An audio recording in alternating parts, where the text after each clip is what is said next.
Hello everyone, it's Truds here and today we've got another Destiny 2 build video.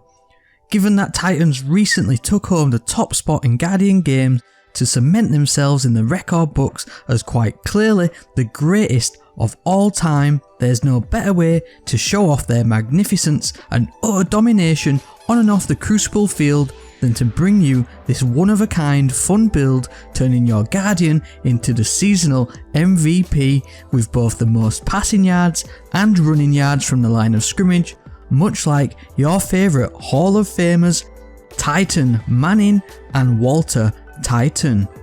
You will be the GOAT. Now before we start, I just want to say a quick thank you for the amazing support recently. Seeing the amount of interaction on the channel is totally blowing my mind, and it really helps to keep me motivated to bring the best I can for you. If you're new, please hit the subscribe button, it's free and it'll help you find all my content that is planned for the foreseeable future. And if you're not new, then keep on doing what you're doing. Thank you for your help. Now look, this is just a fun little build. I mean, you can totally max it out to take it into endgame content, and going forwards with the game how Luke Smith at Bungie is taking it, this may well be something that you can lean on for the harder encounters. However, for now, it is just a case of making the most out of the Warmind Cells you can create, moving them around from encounter to encounter. But as always, we will be adding multiple layers to this build to make it as potent as possible, including a rarely used exotic that will turn you into an explosive running back. So the main mod we will be using here is the Grasp of the Warmind, the new Season of the Worthy mod available from fully upgrading the Warmind Bunker on IO. Now we covered this one briefly recently as it is bugged. Shh, don't tell anyone. But it is actually a very useful mod, because if you've ever created Warmind Cells either with the 7th Seraph weapons or via the countless builds we've covered here on the channel, you'll know that sometimes they don't exactly spawn anywhere near where you need them to be. So with this mod, whether you intend on blowing them up to nuke all the enemies or you want to buff your damage output, you can now pick it up, carry it, drop it or throw it to exactly where you want it to be. And the beauty of this mod is that when you throw it, it can actually stick onto enemies, so you really need to take this chance to chuck them onto bosses or champions at any opportunity you get.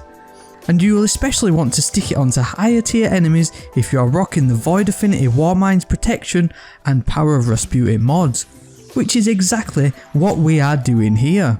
These two mods will debuff enemy damage output and buff your own weapon damage output respectively. So sticking them onto bosses will really help you in burning them in no time at all. Definitely my favourite combo of mods this season. Now we need to go over how we are making the Warmind Cells for this GO build. And we are 100% maxing out our Warmind Cell production here. First up, and our last Warmind Cell mod, Wrath of Rasputin.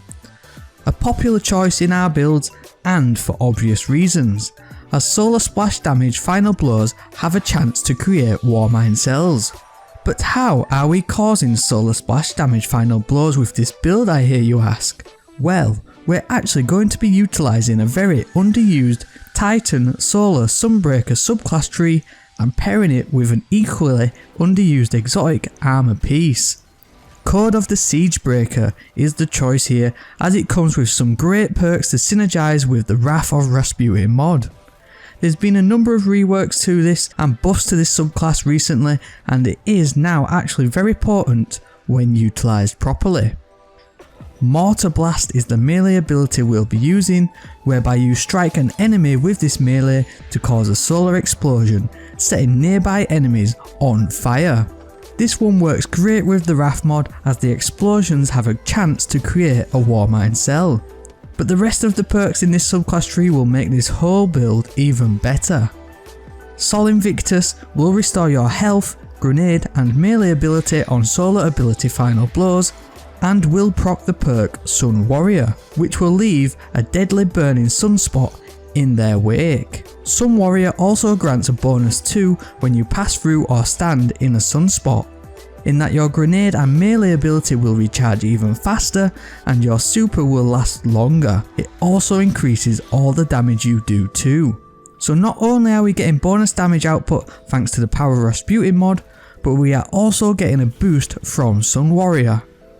Plus, if you stand in a sunspot, the Sun Warrior timer will not go down, sticking at 5 seconds, giving an incredible boost to your ability cooldown timers. Lastly, Endless Siege will allow for your super Hammers of Sol to also create sunspots on impact, and if you stand in sunspots, you throw the hammers quicker.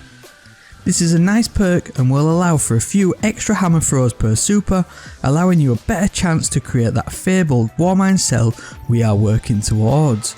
But that's not it, as now we move on to the exotic, and for this build we are using Severance Enclosure. This exotic was introduced at the start of Season of Dawn and was somewhat underwhelming, but at the introduction of this season it did receive a decent buff. Its intrinsic perk, Spiromatic Trigger, causes arc, void and solar melee final blows to unleash a damaging explosion. Finishes and final blows against more powerful opponents increase the radius and damage of the explosion. Now it took me a while to figure out exactly what and how effective this perk was, but when I paired it with the bottom tree Sunbreaker, it all came together. Effectively, it doubles the radius of the explosion caused by your Mortar Blast melee. I took the exotic off to test this out and it does make a noticeable difference, especially in this build. The extra radius from the exotic can help clear out a whole bunch of adds in one single melee punch.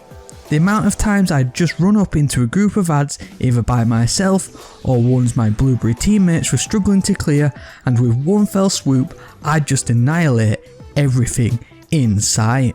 Actually, I do really like this, and honestly, in between other builds, this one has possibly been the most frustrating to figure out and perfect. So when this one clicked the other night, it was like a eureka moment, and the beauty is that it actually works perfectly with what we're trying to achieve, as effectively you become the power running back, going straight out of the backfield into the defensive line, bowling over the linebackers as you create space and Warmind Cells which you can then carry and throw quarterback style onto your next group of unsuspecting targets. It also has great all-round synergy and is a truly unique and fun build in my opinion, which is nothing we've ever seen the likes of in the game before. Now to finish this one off and totally max out our Warmind Cell potential, we are going for the 7th Seraph trifecta of the Officer Revolver, the CQC-12 and the Saw. All are really potent choices in their own rights, and with the right roll combinations of timed payload, vorpal and firing line across the board, they are perfect for this build in all scenarios. Obviously, if you're going into encounters with champions, you'll need certain mods, so obviously mix and match your preference there. Overall, this is actually a really impressive build, despite the fact that Severance Enclosure still needs some tweaking to make it worthwhile, and not just meh as it feels right now. Let me know in the comment section what you think of this exotic and if you've tried this build out. Always interesting to get your own points of view on these builds, as some of them are bits that I haven't even considered, usually because I spread my time across all the classes in order to bring these builds to you. If you're new here and like what you see, please hit the subscribe button and support the channel going forwards. We're building something incredible here, so please feel free to be a part of it. As always, a rating down below is always greatly appreciated and helps support the content that I make. Once again, thank you very much for watching, and I hope to see you next time.